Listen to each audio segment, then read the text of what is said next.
भगत सिंह को जिसकी वजह से फांसी हुई उसको बीच सड़क पर कुल्हाड़ी से इतना काट दिया गया कि वहां देखने वाले लोगों के होश उड़ गए। उस गद्दार का नाम था फणींद्र नाथ घोष, जिसकी एक झूठी गवाही ने भारत के 3 सबसे लाडले बेटों भगत सिंह, सुखदेव और राजगुरु को हमसे हमेशा के लिए छीन लिया। 23 मार्च 1931 को जब पूरा देश गम के आंसू रो रहा था, तब बिहार के मुजफ्फरपुर जिले के मनियारी गांव का एक 25 साल का नौजवान प्रतिशोध की आग में जल रहा था। उस शेर का नाम था वैकुंठ शुक्ल। वैकुंठ शुक्ल हिंदुस्तान सोशलिस्ट रिपब्लिकन एसोसिएशन के एक सक्रिय सदस्य थे और महान क्रांतिकारी योगेंद्र शुक्ल के भतीजे थे। उन्होंने कसम खाई थी कि जब तक उस गद्दार का खून इस मिट्टी में नहीं मिल जाता, तब तक हमारे शहीदों का बदला अधूरा है। अंग्रेजों ने फणींद्र नाथ को उसकी गद्दारी के इनाम में सरकारी गवाह बनाया, भारी सुरक्षा दी और बेतिया में रहने के लिए घर और पैसे दिए। अंग्रेजों को लगा कि उन्होंने अपने मोहरे को सुरक्षित कर लिया है, लेकिन उन्हें नहीं पता था कि वैकुंठ शुक्ल की नजर उस पर टिक चुकी है। बदला लेने का यह सफर आसान नहीं था। वैकुंठ शुक्ल ने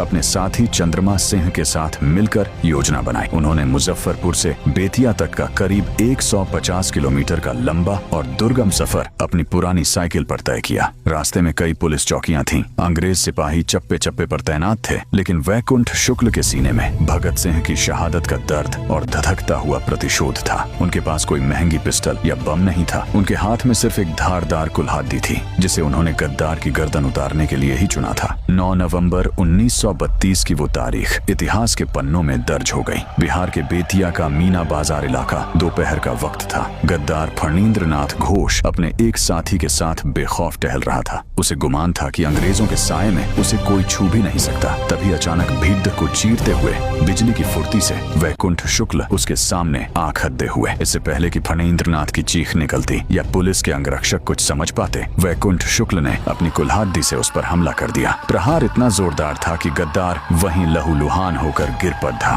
कि वहां देखने वाले लोगों के होश उड़ गए। भगत सिंह की शहादत का पहला हिसाब चुकता हुआ। हमला करने के बाद वैकुंठ शुक्ल और चंद्रमा सिंह वहां से गायब हो गए। अंग्रेज बौखला गए थे। पूरे बिहार में नाकेबंदी कर दी गई। आखिरकार सोनपुर मेले के पास से उन्हें गिरफ्तार किया गया। जेल की सलाखों के पीछे भी वैकुंठ शुक्ल के चेहरे पर पछतावा नहीं, बल्कि एक विजेता की मुस्कान थी। उन्होंने अदालत में गर्व से कहा कि उन्होंने जो किया अपने देश के शहीदों के सम्मान में किया। 14 मई 1934 को गया जेल में अंग्रेजों ने इस वीर योद्धा को फांसी पर लटका दिया। आज अफसोस की बात है कि वीडियो को इतना शेयर करो कि हर भारतीय को पता चले कि भगत सिंह के कातिल को सरेआम मौत की नींद सुलाने वाला वो बिहार का शेर कौन था। कमेंट बॉक्स में वीर वैकुंठ शुक्ल अमर रहें जरूर लिखें। जय हिंद, जय भारत।